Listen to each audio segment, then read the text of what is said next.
Output.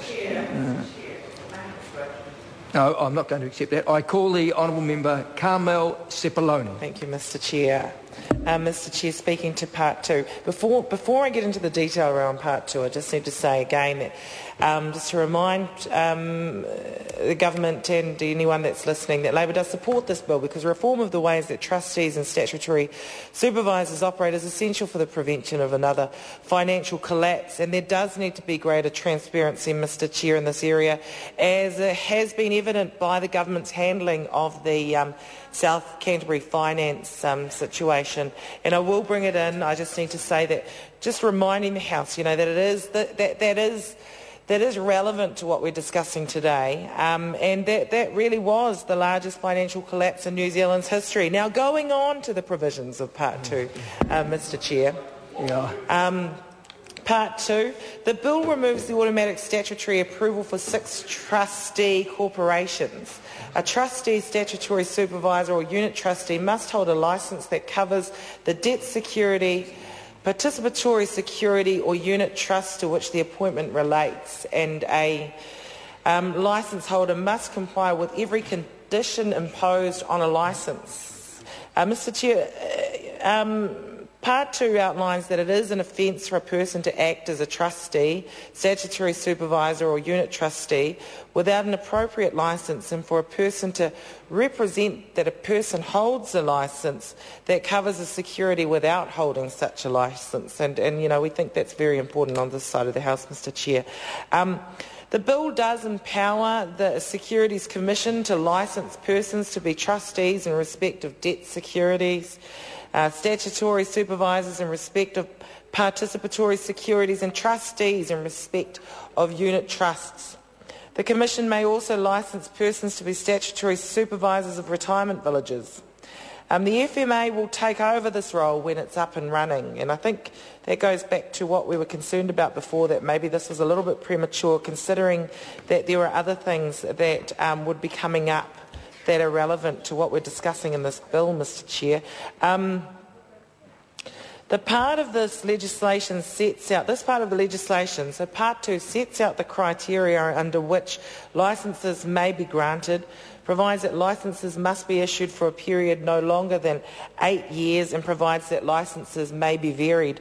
The bill has introduced, provided that licences, the bill as introduced, provided that licences are issued for 5 years, but the Commerce Committee recommended this be extended to 8 years to avoid uncertainty for issuers, operators of retirement villages, and also licence holders.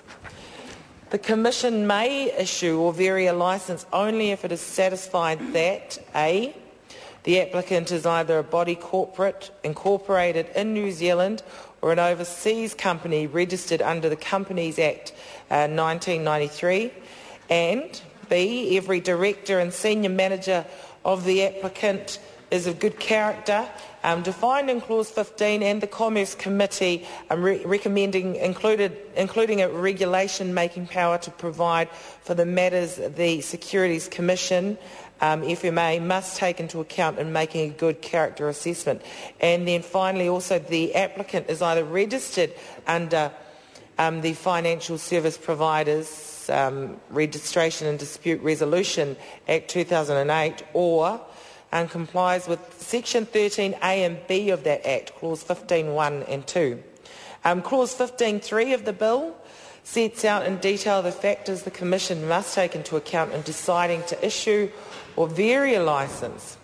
And this includes things like the skills and financial resources available to the applicant, governance structure, and other things, Mr. Chair. The monitoring and enforcement aspects of Part 2 are quite interesting. Licence holders must report at regular intervals between 6 and 12 months from the issue of the licence, and once every 6 months after that, to the Securities Commission, particularly concerning the licence holders' compliance with the terms of trust deeds and deeds of participation, continued compliance with the requirements of eligibility to hold a licence, Mr. Chair. Action plans. The bill provides that the Commission may require a licence holder to submit an action plan if the Commission is satisfied that the licence holder has breached or is likely to breach a trustee obligation, or a material change of circumstances has occurred. I call the honourable member Michael Woodhouse. I move that the question be now put. The question is that the question be now put. As many of that opinion will please say aye. Aye. The contrary, no. The ayes have it.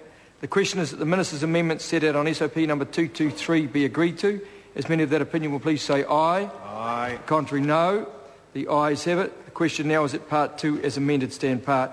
All those in favour please say aye. Aye. The contrary, no.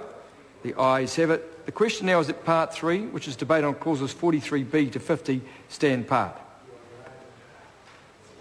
I call the honourable member